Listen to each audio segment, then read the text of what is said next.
Hello दोस्तों, कैसे हो सब। आशा करता हूँ सब ठीक है। दोस्तों, आज एक और नया छोटा सा वीडियो लेकर के आया हूँ आप लोगों के लिए। ये एक्चुअली एक जनरेटर के बारे में है। ये होंडा का जनरेटर है। ये होंडा का ही नहीं है, और भी काफ़ी सारे कंपनी का होता है। और ये इंजन का बारे में नहीं बताएंगे, ये सब का तो फ़ायदा नहीं है बता के। ये एक्चुअली एक छोटा कॉमन प्रॉब्लम के बारे में बताएंगे। ये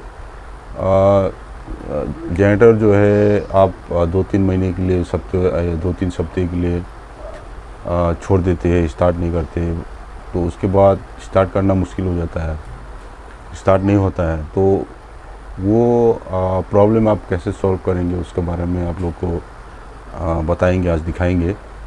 तो दोस्तों, स्वागत है। मेरा चैनल को सब्सक्राइब कर दीजिए, शेयर कर दीजिए और लाइक कर दीजिए। चलिए शुरू करती है। एक्चुअली इसमें जनरेटर का स्टार्टिंग का जो प्रॉब्लम है, इसमें चार बेसिक प्रॉब्लम होते हैं इसमें।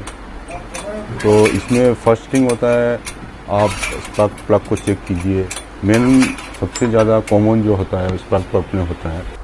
आप प्लग को निकाल करके एक बार क्लीन करके लगाइएगा। और दूसरा होता है इंजन ऑयल का। इंजन ऑयल अगर आपका ख़राब हो जाता है या तो कम हो जाता है, तभी भी ऐसा होता है, स्टार्ट नहीं होता है।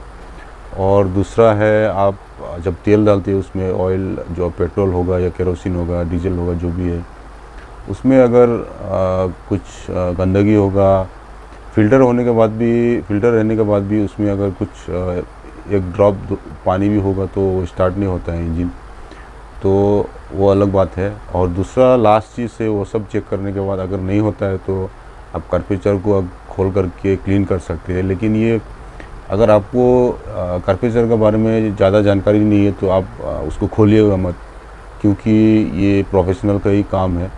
उसको खोलने के बाद अंदर अगर कुछ हो जाएगा तो फिर आपका जनरेटर चलने नहीं लगेगा, उसमें से ऑयल लीक करने लगेगा। तो फर्स्ट थिंग जो है स्पार्क प्लग का वजह से ही होता है। तो चलिए दोस्तों, वीडियो को शुरू करते हैं। स्पार्क प्लग को कैसे क्लीन करेंगे और आप कैसे रेक्टिफाई करेंगे, इसके बारे में आप लोग को दिखा।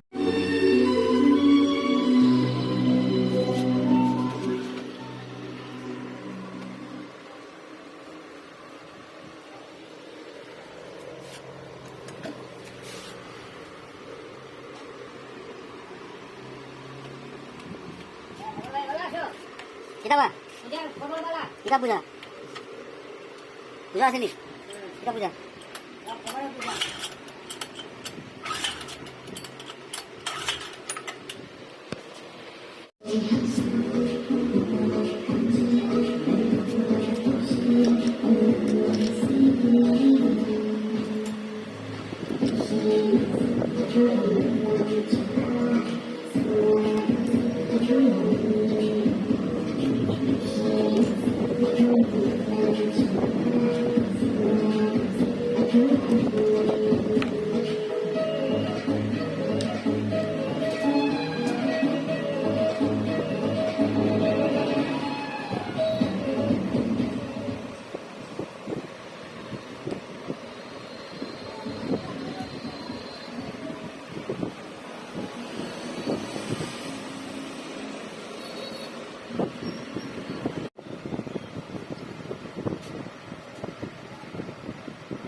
nawa ba?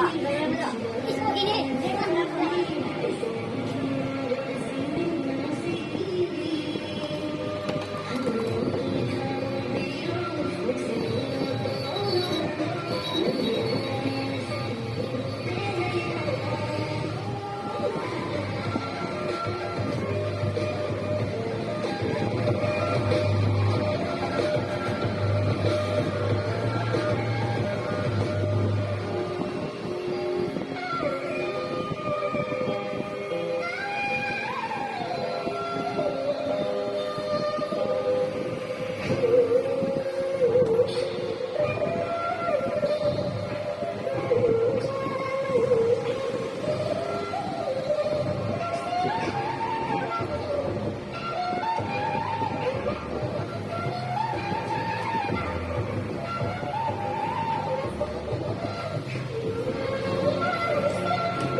Come on.